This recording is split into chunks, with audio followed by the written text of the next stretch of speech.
সূরা ইখলাসে আছে কুল হু আল্লাহু আহাদ, বলো আল্লাহ এক ও অদ্বিতীয়। আর ঋগ্বেদে আছে একং ব্রহ্ম দ্বিতীয়ং নাস্তি নেহেনা নাস্তি কিঞ্চং, সৃষ্টিকর্তা মাত্র একজন, ওই দ্বিতীয় কেউ নেই, কিঞ্চিত পরিমাণেও নেই। তখন আমার মাথায় চিন্তা আসলো যে সৃষ্টিকর্তা যে একজন, কিন্তু আমরা তো অনেক ধরনের মূর্তির পূজা করি, তাহলে এগুলো কোত্থেকে আসলো? অথচ বেদে আছে নাচ্চি কাচ্চি জাদিতা না জাদিপা নাস্তিপতি মাস্তি, সৃষ্টিকর্তার কোনো প্রতিকৃতি নেই, কোনো ছবি নেই, কোনো মূর্তি নেই, কোনো ফটোগ্রাফি নেই, কোনো আইডলস নেই। তাহলে আমরা কেন এই ভ্রান্তিক বিষয়গুলো নিয়ে পড়ে থাকবো? আমার চিন্তা ভাবনা শুরু হলো, আরো জানলাম। হিন্দু ধর্মের কল্কি অবতার নামে একটা বই আছে, ওই কল্কি অবতারে একটা শেষ অবতার যার নাম হবে নরসংসা। নরসংসা অর্থাৎ প্রশংসিত ব্যক্তি। প্রশংসিত ব্যক্তিকে আপনি যদি আরবিতে নিয়ে যান তাহলে হবে মোহাম্মদ। মোহাম্মদ অর্থ হচ্ছে প্রশংসিত ব্যক্তি।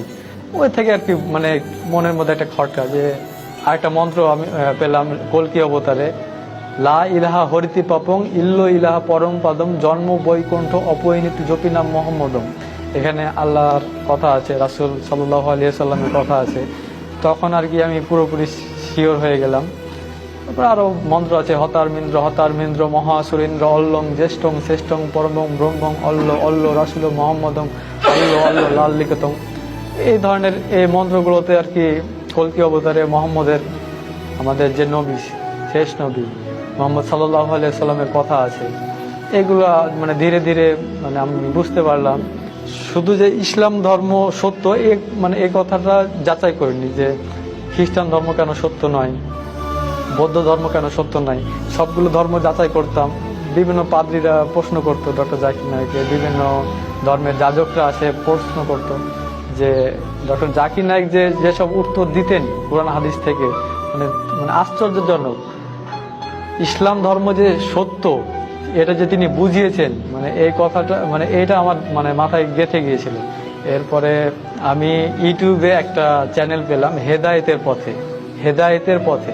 এখানে গিয়ে এক আমার দিনী ভাই আব্দুর রহমান ভাইয়ের ওনার সাক্ষাৎকারটা আমি দেখলাম।